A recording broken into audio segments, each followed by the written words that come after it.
On se retrouve au planning familial. Je suis avec Émilie. Je suis membre du conseil d'administration. Alors le 7 mars, on avait rendez-vous au conseil départemental pour faire le point sur notre subvention à venir. On y allait pour demander une hausse de subvention au regard de la hausse de nos activités aussi. Et donc l'idée, c'était de pérenniser notamment 2 postes en CDD qu'on avait pris.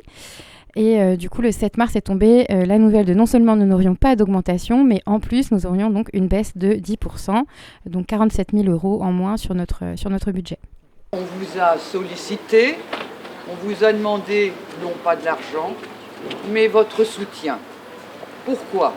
On vous demande votre soutien parce que tout ce que nous faisons dans ces murs et à l'extérieur, auprès des femmes, auprès des hommes, auprès des jeunes, auprès de toutes celles et de tous ceux qui en ont besoin, eh bien, cela pourrait diminuer. La porte, elle est ouverte. Vous avez beaucoup d'entre vous vu le film Sans rendez-vous au planning familial sur France 3. C'est ça ? France 3, voilà. Et vous avez vu ce qui se passe à l'intérieur du ventre du planning. Et s'il y a moins de salariés pour recevoir toutes ces personnes, eh bien, la misère, la solitude, le harcèlement pourra se poursuivre, le viol éventuellement et même le meurtre. Pourquoi ? Parce qu'ici, on ouvre la porte à toutes celles et tous ceux qui en ont besoin. La porte, c'est sans rendez-vous. Et en face, il n'y a pas des machines. Taper 1, taper 2, taper 3, taper 4 pour un avortement. Non.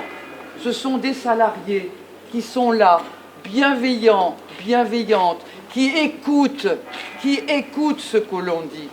On va avoir besoin de soutien, et les soutiens, ça passe simplement parfois par juste prendre son adhésion. On peut se dire qu'individuellement, 20 €, c'est pas grand-chose, mais s'il y a beaucoup de gens qui prennent cette adhésion, ça peut vraiment nous rendre service. Le conseil départemental a salué le travail qu'on pouvait faire au quotidien, donc voilà, nous on a besoin de continuer. À l'avenir, il y aura encore davantage de baisses. Donc c'est pas très joli pour notre avenir. Donc on va essayer de se battre et de trouver encore une fois d'autres financements parce que sinon on ne pourra plus exister. Ça met en danger, encore une fois, les actions de prévention qu'on met en œuvre chaque jour. Et là, le conseil départemental a une politique un peu de pompier, de gérer la violence, de gérer les conséquences de la violence plutôt que d'investir dans la prévention. Et nous, on trouve ça dommage, mais c'est vrai que le résultat, quand on fait une prévention efficace, il est moins visible peut-être que quand on prend en compte les victimes et les auteurs de violences. Voilà, il faut gérer les auteurs et gérer les victimes, c'est sûr, mais si on fait plus de prévention, il y aura de fait moins d'auteurs et moins de victimes à gérer après. Dehors se tient une manifestation de soutien, donc un appel à tout le public loiretain et qui a répondu à l'appel. Oui, tout à fait. On est très content de voir ce soutien pour l'association.